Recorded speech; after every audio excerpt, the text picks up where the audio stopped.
വല്ലാതെ കൊതിപ്പിക്കുന്ന വന്യ സൗന്ദര്യമാണ് ഈ കാടിന്.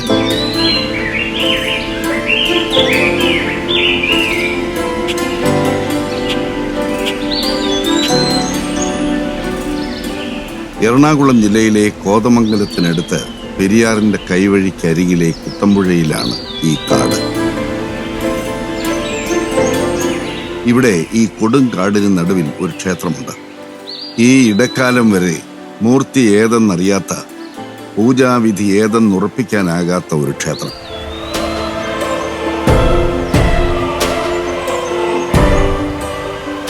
മൂർത്തിഭേദം ഉണ്ടാവാൻ സാധ്യതയുണ്ട്. കാരണം ഒരു 300 വർഷം മുൻപുള്ള ഒരു വലിയ കലാമിറ്റി, വെള്ളപ്പൊക്കം അല്ലെങ്കിൽ ഉരുൾപൊട്ടൽ മുതലായ കാര്യങ്ങളൊക്കെ ഉണ്ടാകുന്ന ആ സമയത്ത് ഒരു പ്രദേശം മുഴുവൻ ഇല്ലാതെയായിട്ട് അവിടെ മറ്റൊന്നെന്തോ ആയതായിട്ടാണ് ഇത് പ്രതിപാദിച്ചിരിക്കുന്നത്. അങ്ങനെ പല പ്രദേശങ്ങളും നമ്മളൊക്കെ ധാരാളം കണ്ടിട്ടുണ്ട്. ഒരു 3000 വർഷം മുമ്പ് പഴക്കമുള്ള ഒരു ആദ്യത്തെ നിർമ്മിതി ഉണ്ടായിരിക്കുന്ന ആ കാലഘട്ടത്തിലാണ്.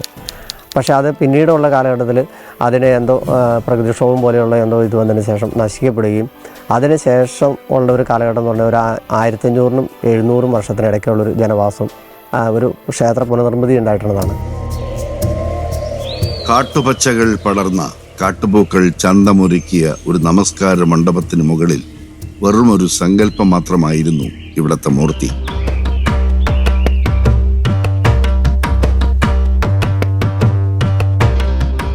അവിടുത്തെ ഒരവസ്ഥ എന്ന് പറഞ്ഞു കഴിഞ്ഞാൽ നമസ്കാര മണ്ഡപം മാത്രം ആണ് അവിടെ നിലനിന്നിരുന്നത്.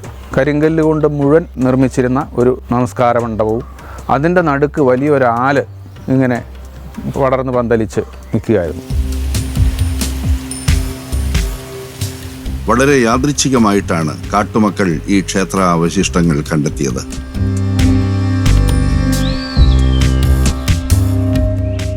ചേര രാജാക്കന്മാർ അവരുടെ എല്ലാം അടുത്ത് തന്നെ ഒരു അമ്പലം ഉണ്ടാവും. അമ്പലത്തിനടുത്ത് ഇങ്ങനെ ഗുരുകുലങ്ങളുണ്ടാവും. അതിനടുത്ത് പല കുതിരാലയങ്ങളുണ്ടാവും.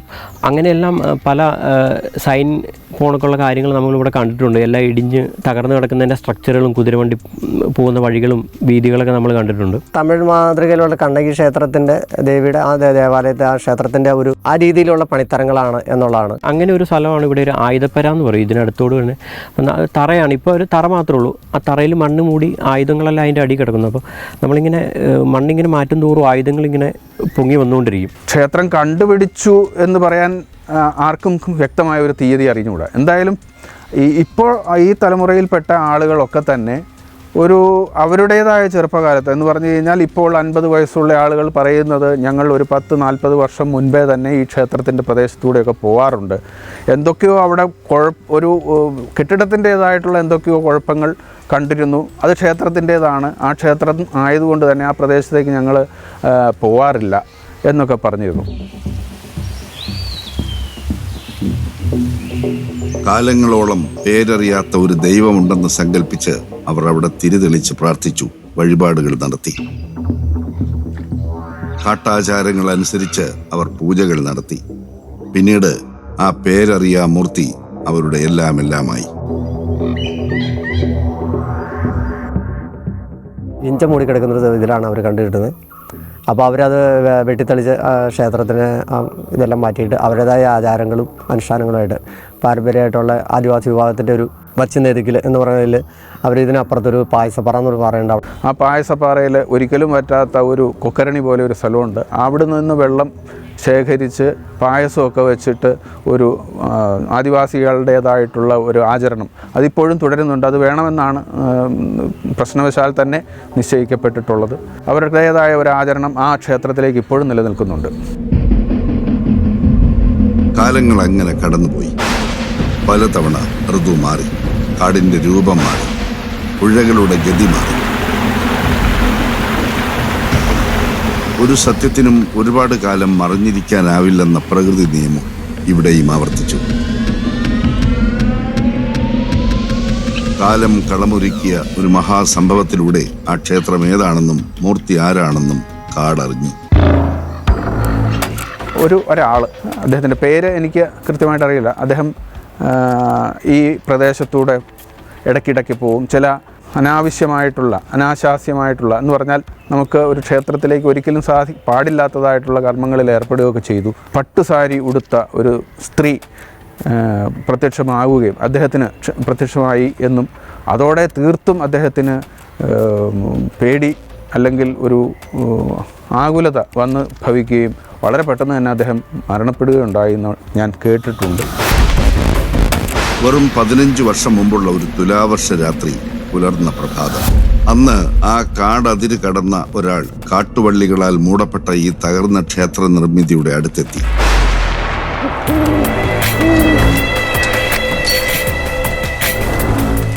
ആ പുണ്യഭൂമിയുടെ ചൈതന്യം തിരിച്ചറിഞ്ഞിട്ടോ അല്ലാതെയോ അയാൾ ചില പദ്ധതികൾ ഇട്ടു. പിന്നെ നടന്നതെല്ലാം ഞെട്ടിത്തരിച്ചു പോകുന്ന സംഭവങ്ങൾ.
നാടും കാടും ഞെട്ടിത്തരിച്ചുപോയ ആ സംഭവത്തിന് ശേഷം ദേവചൈതന്യമുള്ള ആ ക്ഷേത്രഭൂമിയിൽ അനാശാസ്യം നടത്തിയ ആളുകളുടെ കുടുംബം വേരോടെ നശിച്ചു. നൂറ്റാണ്ടുകൾ പഴക്കമുള്ള അജ്ഞാതമായ ആചാരങ്ങൾക്ക് വിരുദ്ധമായി അയാൾ ചെയ്ത പ്രവൃത്തിക്ക് അയാൾക്ക് അർഹിക്കുന്ന ശിക്ഷ തന്നെ കിട്ടി.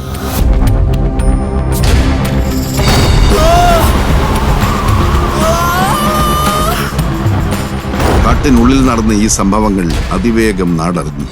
കൊടുങ്കാട്ടിൽ നിറഞ്ഞു നിൽക്കുന്ന ആ ദേവപ്രഭാവത്തിന്റെ ശക്തി എല്ലാവരും തിരിച്ചറിഞ്ഞു.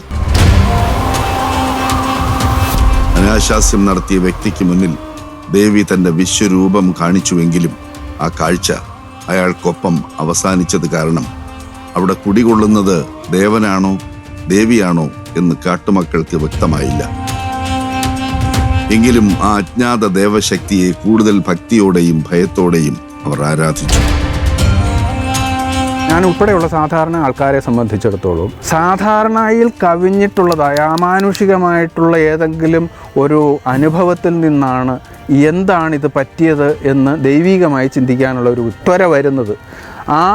ആ ചിന്തയിലാണ് അവിടെ തദ്ദേശീയരായിട്ടുള്ള ആൾക്കാർ ഈ ക്ഷേത്രവുമായിട്ട് ബന്ധപ്പെടുത്തിക്കൊണ്ട് അവർ ചിന്തിച്ചു. ആ ചിന്ത ശരിയോ തെറ്റോ എന്നറിയാനായിട്ട് ശാസ്ത്രീയമായ വശം ഒരു ജ്യോതിഷ ചിന്തയിൽ കൂടി വരുത്തി. അപ്പോൾ ഈ ക്ഷേത്രം പുനരുദ്ധരിച്ച് കഴിഞ്ഞാൽ അവിടെ ഉണ്ടാകുന്ന അനർത്ഥങ്ങൾക്കൊക്കെ ഒരു അവസാനമുണ്ടാവുമെന്ന് അവർക്ക് ബോധ്യപ്പെട്ടു. അത്തരത്തിലാണ് ഇദ്ദേഹത്തിൻ്റെ ഈ പറഞ്ഞ വ്യക്തിയുടെ അവിടുത്തെ അനുഭവം വളരെ എല്ലാവരെയും ശരിക്കും മാനസികമായിട്ട് തളർത്തി. അതിൻ്റെ അടിസ്ഥാനത്തിൽ അവർ ഈ ക്ഷേത്രത്തിന് എത്രയും വേഗം ഒരു പുനരുദ്ധാരണം നടത്തണം എന്ന് ആഗ്രഹിച്ചതും അതിനെ തുടർന്ന് ഇത്തരം പ്രതിഷ്ഠ വരെയുള്ള കാര്യങ്ങൾ അവർ ചെയ്തതും. ആരാധിക്കാൻ അവർക്കൊരു മൂർത്തി രൂപം വേണമായിരുന്നു. അവർ സംഘടിച്ച് ചർച്ചകൾ തുടർന്നു. പ്രശസ്തനായ ദൈവജ്ഞനെ എത്തിച്ച് അഷ്ടമംഗല്യ പ്രശ്നം വെച്ച് ഒടുവിൽ ആ മൂർത്തിയെ അവർ തിരിച്ചറിഞ്ഞു. അഘോരമൂർത്തിയായ ശ്രീ മഹാദേവൻ. ഞാൻ ആ ക്ഷേത്രത്തിലെ താന്ത്രിക സ്ഥാനം ഏറ്റെടുക്കുന്നതിനൊരു 2 വർഷം മുമ്പ് പണ്ട് ശബരിമലയിലൊക്കെ ഈ ദേവപ്രശ്നം വച്ചിരുന്ന കൈപ്പള്ളി എന്ന് പേര് കേട്ട ഒരാളുണ്ടായിരുന്നു, ജ്യോത്സ്യനുണ്ടായിരുന്നു. അദ്ദേഹമാണ് അവിടെ രാശി വെച്ചത് എന്ന് പറഞ്ഞാൽ അത് അഷ്ടമംഗല ചിന്തയായിരുന്നു. ഈ നാട്ടുകാരുടെ തന്നെ താല്പര്യപ്രകാരമായിരുന്നു. ആ അഷ്ടമംഗല പ്രശ്നവിധി പ്രകാരം അവിടെ മഹാദേവനാണ്. കാരണം ക്ഷേത്രത്തിൻ്റെ ഘടന സാധാരണ ദേവതയോട് എന്താ പറയുക സമീകരണപ്പെട്ടിരിക്കുന്നിരുന്നു. ഒരു ദേവിയാണെന്നുണ്ടെങ്കിൽ അതിൻ്റെ ക്ഷേത്രഘടന ഒരു ശകലം വ്യത്യാസം ഉണ്ടാവും. ദേവനാണെന്നുണ്ടെങ്കിൽ അല്ലെങ്കിൽ ശിവനാണെങ്കിൽ ആ ശിവൻ്റേതായിട്ടുള്ള വ്യത്യാസം ഉണ്ടാവും എന്നുള്ള രീതിയിൽ നോക്കുമ്പോഴും അദ്ദേഹത്തിൻ്റെ പ്രശ്നചിന്ത പ്രകാരവും ആ ഗോചരണ പ്രകാരവും അവിടെ ശിവൻ ആണ് പ്രധാനമെന്നും ആ ശിവനെയാണ് അവിടെ പ്രതിഷ്ഠിക്കേണ്ടതെന്നും കണ്ടെത്തിയിരുന്നു അഷ്ടമംഗല പ്രശ്നം പ്രകാരം. ദേവപ്രശ്നത്തിന്റെ അടിസ്ഥാനത്തിൽ അവിടെ മഹാദേവനെ പ്രതിഷ്ഠിച്ചു. കാട്ടിൽ അഘോര മന്ത്രങ്ങൾ പ്രതിധ്വനിച്ചു. പക്ഷെ പിന്നീട് നടന്നതെല്ലാം അവിശ്വസനീയ സംഭവങ്ങൾ.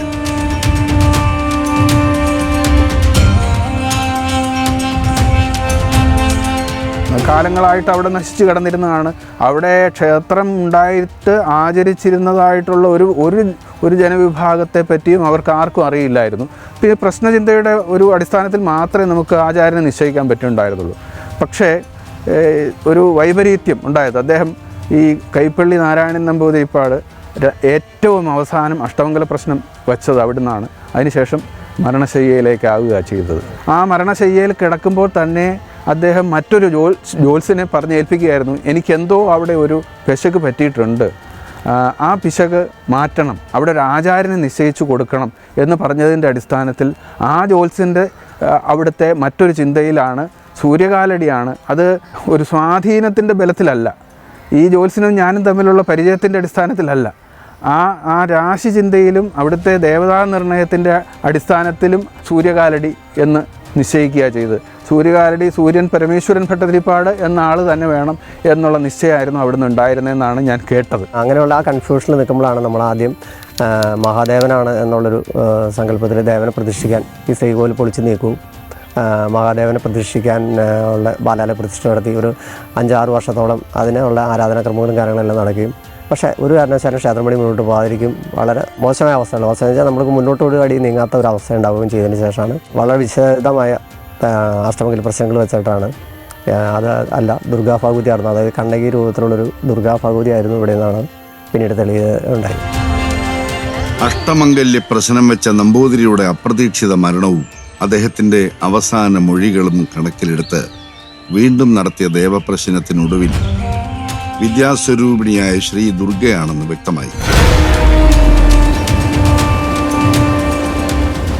പക്ഷേ എന്നിട്ടും അവർ വന്ന് നമ്മളെ ആചാര്യനായിട്ട് സ്വീകരിക്കുകയും അവിടുത്തെ ആൾക്കാർ ആചാര്യനായിട്ട് സ്വീകരിക്കുകയൊക്കെ ചെയ്തതിന് ശേഷം ഈ അമ്പലത്തിൻ്റെ പണി മുമ്പോട്ടാവുന്നില്ല. വളരെ കാലം നീണ്ടു നിൽക്കുകയാണ്. ഞാൻ ഈ താന്ത്രിക സ്ഥാനം ഏറ്റ് ഒരു 2ാമത്തെ വർഷമായിട്ടും യാതൊരു തരത്തിലും പണികളായിട്ടൊന്നും മുന്നോട്ട് പോകുന്നില്ല എന്ന് കണ്ടപ്പോൾ ഒന്നുകൂടി ഇതിൻ്റെ തടസ്സമെന്ത് എന്നൊന്നറിയാം എന്ന് വിചാരിച്ച് ഒറ്റരാശി പ്രശ്നം, സാധാരണഗതിയിൽ ഒറ്റരാശി പ്രശ്നം ഒരാളാണ് ചിന്തിക്കാറുള്ളൂ, കുറച്ച് സമയം ചിന്തിക്കേണ്ട ആവശ്യമുള്ളൂ. പക്ഷേ ഇതല്ല, ഒരു ദിവസം രാവിലെ രാശി വെച്ച് ആ ചിന്തയിൽ ഈ 5 പേരും ഇരുന്ന് ആ ശാസ്ത്രപ്രകാരമായിട്ടുള്ള ചിന്തയിൽ പ്രത്യേകിച്ച് അതിന് മുൻപേ നിശ്ചയിച്ചിട്ടുണ്ട് ശിവനാണ് ഇവിടെ പ്രധാന മൂർത്തി എന്ന്.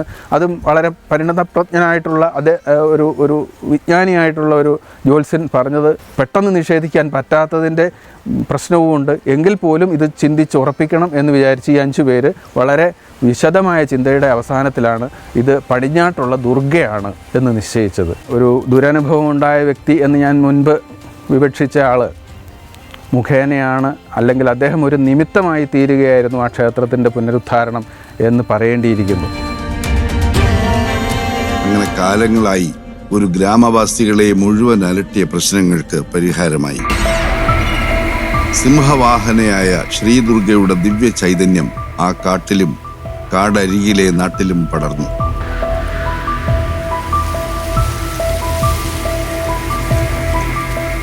സർവ്വ ഐശ്വര്യങ്ങളും നിറഞ്ഞു തുളുമ്പി കുട്ടമ്പുഴ എന്ന ഗ്രാമം സമ്പൽ സമൃദ്ധമായി. ആ പടിഞ്ഞാട്ടുള്ള ദുർഗയാണെന്ന് നിശ്ചയിച്ചതിൻ്റെ ഒരുപാട് കാര്യങ്ങൾ നമുക്ക് അനുബന്ധമായിട്ട് നമുക്ക് അനുഭവപ്പെടുകയും ചെയ്തു. കാരണം എന്താണെന്ന് വെച്ചാൽ ആ നിശ്ചയത്തിൻ്റെ അടിസ്ഥാനത്തിലുള്ള പ്രകാരം അവിടെ നീങ്ങുന്ന സമയത്ത് 1 വർഷത്തിനകം അവിടുത്തെ ക്ഷേത്രം പണി, ശ്രീകോവിലിൻ്റെ പണി കഴിച്ച് ഇപ്പോഴത്തെ ഭാഷയിൽ പ്രാണപ്രതിഷ്ഠ, അല്ലേ, അങ്ങനെയല്ല, പ്രതിഷ്ഠ എന്ന് തന്നെയാണ് പറയുന്നത്, ദേവീ പ്രതിഷ്ഠയാണ്.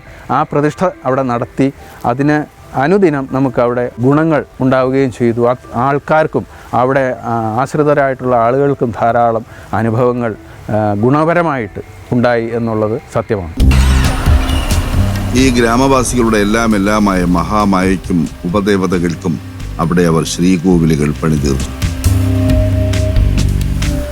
അവരുടെ അധ്വാനങ്ങളൊക്കെ ആ ക്ഷേത്രത്തിലെ ഭഗവതിക്കുള്ള സമർപ്പണങ്ങളായിട്ടാണ്. അതുകൊണ്ട് തന്നെ അവിടെ വളരെ പെട്ടെന്ന് ഒരു ഔന്നത്യം ഉണ്ടായി. പുറത്തുനിന്ന് ആളുകൾ വന്നില്ലെങ്കിലും വലിയ രീതിയിലുള്ള നാട്ടിൽ നടക്കുന്ന തരത്തിലുള്ള ക്ഷേത്ര ആചാരങ്ങൾ വളരെ നിഷ്ഠയോടുകൂടി ഒരു മുടക്കവും കൂടാതെ നടത്തി ഈ 13 വർഷം പൂർത്തീകരിക്കുകയാണ്. ആ പ്രാന്തപ്രദേശത്തുള്ള സാധാരണക്കാരായിട്ടുള്ള ആളുകളുടെ ഒരു വലിയ പരിശ്രമമാണ് ഈ ക്ഷേത്രത്തിൻ്റെ ഇപ്പോഴത്തെ അവസ്ഥ. ശ്രീകോവിൽ പണിതു തീർത്തിട്ടും അവർ ദേവിക്കായി രാവും പകലും അധ്വാനിച്ചു. ക്ഷേത്രോത്ഭവത്തെക്കുറിച്ച് പഠിച്ചു. പിന്നീട് അവർ ദേവപ്രീതിക്കായി ഒരുക്കങ്ങൾ തുടങ്ങി. ആ പ്രദേശത്തുള്ള വളരെ നിഷ്കളങ്കരായിട്ടുള്ള കുറേ ആളുകൾ അവരുടേതായ വലിയ രീതിയിലുള്ള പ്രവർത്തനങ്ങൾ, അധ്വാനങ്ങൾ, ആ അധ്വാനങ്ങളൊക്കെ സാധാരണ നമ്മുടെ നാട്ടിലെ ക്ഷേത്രത്തിലെ കമ്മിറ്റിക്കാരോ അല്ലെങ്കിൽ നടത്തിപ്പുകാരോ ആയിട്ടുള്ള ആൾക്കാരുടേതല്ല എന്നുള്ളതാണ് എനിക്ക് ബോധ്യപ്പെട്ടത്. ഇന്ന് ഗ്രാമവാസികളുടെ ഹൃദയമിടിപ്പാണ് ഈ അമ്മ. തീ പടലമായിട്ട് അങ്ങോട്ടും ഇങ്ങോട്ടും തേരിൽ പോകാറും ഇതൊക്കെ ഉണ്ടായിരുന്നു. അപ്പം ഞങ്ങൾ അന്വേഷിച്ചു ഇതെന്താണ്, എവിടെയാ. അന്നേരം അവർ പറഞ്ഞു ഇവിടെ അടുത്തൊരു അമ്പലമുണ്ട്, അമ്പലത്തിൻ്റെ തേരുകൾ വന്നുകൊണ്ടിരിക്കണമെന്ന് പറഞ്ഞു. അമ്പലത്തിൽ വന്ന് നോക്കി കഴിഞ്ഞപ്പോൾ ഇവിടെ പഴയ വിഗ്രഹങ്ങളും ഒക്കെ ആയിട്ട് ഒരു അമ്പലം പ്രതിഷ്ഠപ്പെട്ട് ഞങ്ങൾ കണ്ടു. ഇവിടെ കുട്ടികളില്ലാത്തവർക്കൊക്കെ ഇവിടെ അമ്മയുടെ അടുത്ത് വന്ന് ശരിക്കും പ്രാർത്ഥിച്ചു കഴിഞ്ഞാൽ കുട്ടികളുണ്ടാവും. മംഗല്യം നടക്കാത്തവർക്ക് അങ്ങനെ ഒത്തിരി കാര്യങ്ങൾ ഈ അമ്മയിൽ നിന്ന് അനുഭവം ഉണ്ട് ആൾക്കാർക്ക്. അമ്മയുടെ ശക്തി പ്രഭാവം വർണ്ണിക്കാൻ അവർക്ക് 100 നാവാണ്. ഈ ക്ഷേത്രത്തിൻ്റെ പണിയോടുകൂടിയാണ് നമ്മളൊരു പരമഭക്തനായിട്ടങ്ങ് മാറിയത്. അപ്പോൾ അതിൻ്റേതായിട്ടുള്ള എല്ലാ ഒരു ഐശ്വര്യവും ഗുണവും എൻ്റെ കുടുംബത്തിനും അന്ന് ഈ ക്ഷേത്രത്തിന് വേണ്ടി പണിയെടുത്തിട്ടുള്ള എല്ലാ മനുഷ്യരുടെയും കുടുംബത്തിലുണ്ടായിട്ടുണ്ട്. അതായത് ഞങ്ങൾ ഈ ക്ഷേത്രം സ്പ്ലിറ്റ് ചെയ്ത് കിടന്നത് പൊളിച്ച് പണിയാൻ തുടങ്ങിയിട്ടുള്ള അന്ന് കൂടിയിട്ടുള്ള എല്ലാ മനുഷ്യരുടെ വീട്ടിലും ഒരു സർക്കാർ ജോലി വെക്കാറുണ്ട്. പല ആളുകൾ പറഞ്ഞിട്ടുണ്ട്, ഇന്ന് ഒരു സ്ഥലത്ത് ഒരു കാര്യങ്ങൾ കാടിനുള്ളിൽ വന്ന് കണ്ടിട്ടുണ്ട്, നാളെ അത് വേറൊരാളെ കാണിച്ചു കൊടുക്കാൻ വേണ്ടി ചെല്ലുമ്പോൾ അവിടെ അങ്ങനെ ഒരു സംഭവം ഇല്ലെന്ന്. കാരണം ഞങ്ങളുടെ ഒരു അനുഭവം എന്ന് വെച്ച് കഴിഞ്ഞാൽ ഇവിടെ ഒരു പ്രശ്നം വെച്ച് കഴിഞ്ഞപ്പോൾ യഥാർത്ഥത്തിൽ ഇവിടെ സർപ്പക്കാവ് ഇപ്പോൾ ഇരിക്കുന്ന സർപ്പക്കാവല്ല യഥാർത്ഥത്തിൽ അതിൻ്റെ സ്ഥാനം കുറച്ചുകൂടി പുറകോട്ടായിട്ട് കുറച്ചുകൂടി കിഴക്കോട്ട് മാറി കിഴക്ക് തെക്കായിട്ടാണെന്നാണ് സ്ഥാനം പറഞ്ഞിരുന്നത്. അതന്വേഷിച്ച് ഞങ്ങളൊരു 3-4 പേര് ഇതൊന്ന് കണ്ടുപിടിച്ചേക്കാം, അവിടെ അങ്ങനെ എന്തെങ്കിലും ഉണ്ടെങ്കിൽ അത് കെട്ടി സംരക്ഷിക്കാം എന്ന് പറഞ്ഞ് ഞങ്ങൾ പോയി നോക്കുമ്പോൾ മരങ്ങളുടെ എല്ലാം സ്ട്രക്ചർ കണ്ടു കഴിഞ്ഞാൽ ശരിക്കും പാമ്പിൻ്റെ തോല് കണക്കായിരിക്കുന്നത്. അതേപോണക്ക് അവിടെ നിൽക്കുന്ന വേരുകളെല്ലാം പാമ്പുകളെക്കൊണ്ട് പൊങ്ങി നിൽക്കുന്ന വേരുകൾ ഞങ്ങൾ കണ്ടിട്ട് ഇവിടെയുള്ള ആളുകളെ കൊണ്ട് വിളിച്ചുകൊണ്ട് കാണിച്ചു കൊടുക്കാൻ ചെന്ന് കഴിയുമ്പോൾ അങ്ങനെ ഒരു സ്ഥലം പിന്നീട് കാണാൻ പറ്റിയിട്ടില്ല. പിന്നെ എന്താ സംഭവിച്ചതെന്ന് അറിയത്തില്ല. അങ്ങനത്തെ പിന്നെ നമ്മൾ ചില സമയത്തൊക്കെ വന്ന് വഴി തെറ്റിയൊക്കെ പോകും, കണ്ണ് ചുറ്റിച്ചുകൊണ്ട് പോകാമെന്നൊക്കെ ഉള്ള സംഭവങ്ങളുണ്ട്. കാട്ടിൽ കയറി വഴി തെറ്റി ദിക്ക് കെട്ടി ചിലപ്പോൾ ഇന്ന് പോയി കഴിഞ്ഞാൽ നാളെ രാവിലെയൊക്കെ ആയിരിക്കും പിന്നെ ആളെ തിരിച്ചു കിട്ടുന്നത്. അങ്ങനെയൊക്കെ ഒരുപാട് സംഭവങ്ങളൊക്കെ ഇവിടെ ഉണ്ടായിട്ടുണ്ട്. അപ്പോൾ അതുകൊണ്ട് അധികം ആളുകളൊന്നും കാടിനുള്ളിലേക്കൊന്നും പോകാറില്ല. ഈ കാടും പരിസര പ്രദേശങ്ങളും ശ്രീദേവിയുടെ മായാവലയം കൊണ്ട് ചുറ്റപ്പെട്ട് കിടക്കുന്നു എന്ന് വ്യക്തമാക്കുന്ന അനേകം സംഭവങ്ങളുമുണ്ട്. ഇവർക്ക് പറയാൻ. ഒരു തവണ നമ്മളിവിടെ ഈ പ്രദേശം മൊത്തം ഒരു നീല പൂക്കളായിരുന്നു.